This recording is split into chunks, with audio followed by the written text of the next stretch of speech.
Hi everyone, hope you're doing well from wherever you're watching this channel, depending on your time zone. Now today is on Sunday, and Rigathi Gachagua was in a church in Mount Kenya region.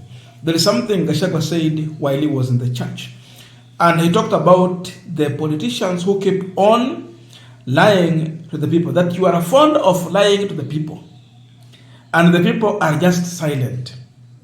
Do you really ask yourself a question, why are the people silent? He said for himself, he has been listening to the ground, he listened to the people, and he knows very well that Kenyan people are intelligent. And especially, the message was meant for one constituency, Mount Kenya region. So the question is, who is Gachagua addressing in this statement? And above all, what is Gachagua's interest in the next election 2027? Those are the two questions I want us to look into. But first of all, listen to Rigathi Gachagua statement. I always listen to the people, but what I know is that watu wetu wamerefuka sana. People are very intelligent. Naweza kuona watu wamenyamaza. Unafikiria tu wako tu pale, hakuna kitu wanajua. Unawadanganya, wanakuangalia tu, they don't say anything. Especially hii watu ya hii mlima Kenya. Kama wataki wewe unajua wasemi, they just keep quiet. Ukiona hii watu ya mlima Kenya wamenyamaza na hawaongei, hawakupigii kelele, hawasemi wewe kwenda, wamenyamaza tu, wewe ujue mambo yako imefanya nini? Yeah, but when you hear they are making noise, wagali wako na hope that unaweza rekebisha mane. Now, as we continue with the panel discussion, just a quick request for those who are watching and you're not subscribed, please consider subscribing. To our returning subscribers, I must say thank you so much. And again, to all our viewers, please give this video a thumbs up. Thank you so much, and back to this discussion. Now, politicians normally behave very differently. And that's why you see in our constitution, there was a privilege through the constitution that you can have technocrats in your cabinet to do the work for you. And for those politicians who want to work in the cabinet, they have to resign from their political post. There was a reason behind that. And especially if you take on our political dispensation here in Kenya, politicians normally focus on the next election. But when you have technocrats, they focus on service delivery. That's the difference. So Gachagua, just like any other politician, the question of 2027 is of great concern. So you look at his statement, it seems the statement is pointing at the next election, 2027. That people are just listening. When you make your things there, when you come to lie, but they just wait at the right time, they will make a decision. And when you see them silent, just know you are heading to a political oblivion. That's Gachagua. So Gachagua is speaking to the next election.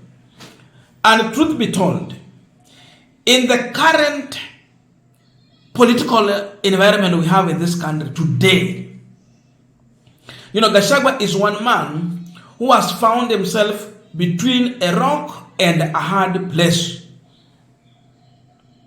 Why? Look at this.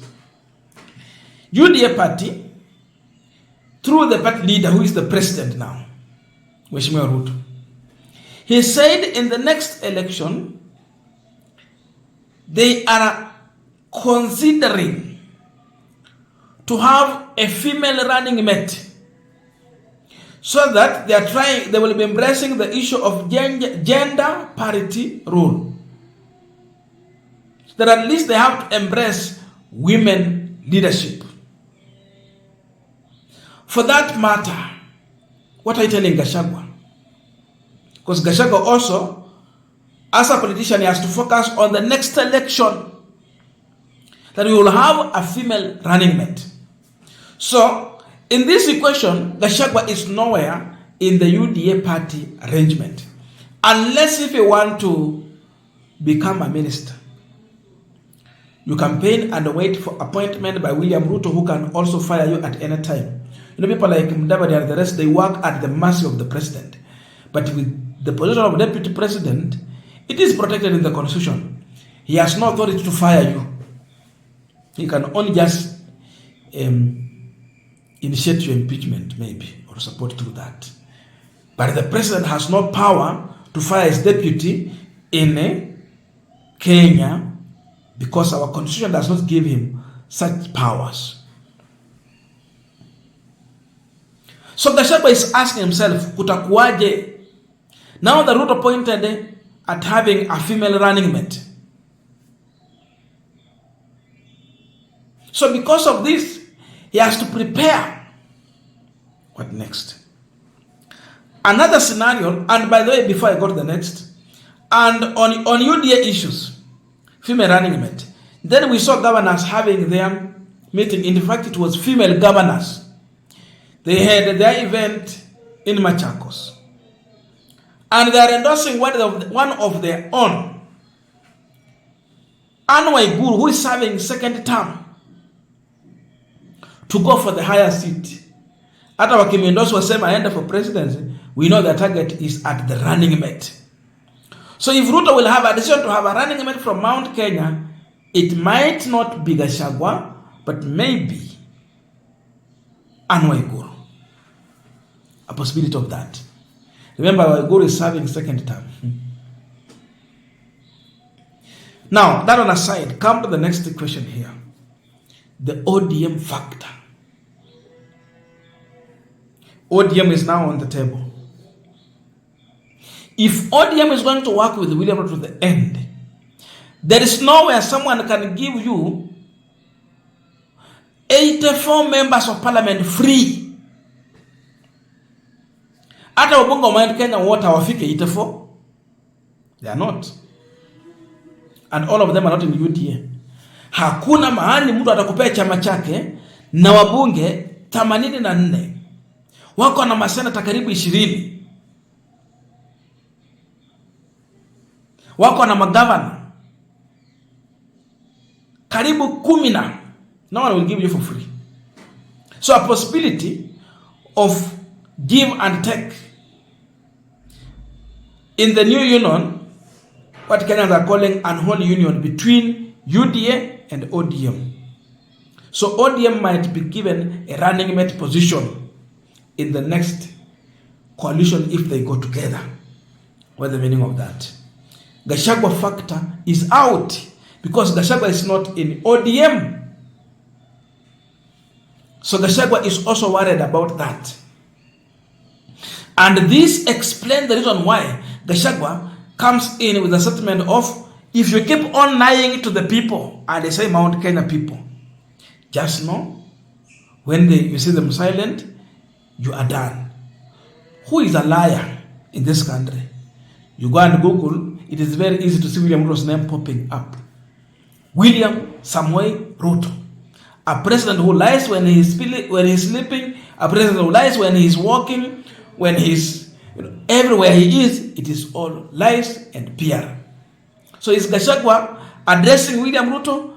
A possibility of Kenyans being convinced that this statement focus on Ruto. Because Ruto was in Western, nothing new. He was in Rift Valley. In fact, he was heckled. He went to Mount Kenya, relaunching projects that were completed a long time ago. Some project he had launched when he was the deputy president, now going to do the same thing now is the president. He's a liar. Some project launched by Uhuru Kenyatta, he goes again, relaunch the same project. So, for me, I am convinced, if Gachagua is not aware, that Kenyans believe that the settlement on the issue of lies is focusing on William Ruto. So many are going to trust that Gachagua is addressing Ruto.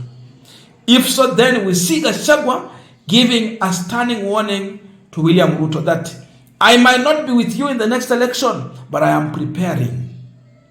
And maybe my people are not going to be with you That will depend how are they going to work. So a possibility of Gachagua walking out from UDA party might be there before the next election. Maybe in 2026, ikianza, Gachagua will be out. Atakuwa na group ingine. So these are some warning signs already coming from that side. So if Gachagua is able to call William Ruto a liar, who are we not to say the same? When we feel the pinch on ground, when we face the hardship on ground here. So I'm seeing a fight between Gachagua and William Ruto on the issue. In fact, there is competing interest. Gachagua might be on the ballot as a presidential candidate or a running mate to another serious presidential candidate. Kalonzo for that fact. Na kama sio hivyo, natembea kwa running mate yake ama watu wengine hapa. So Gachagua might be issuing a departure statement from William Ruto. I don't know your views, but let us know in the comment section to continue with this discussion.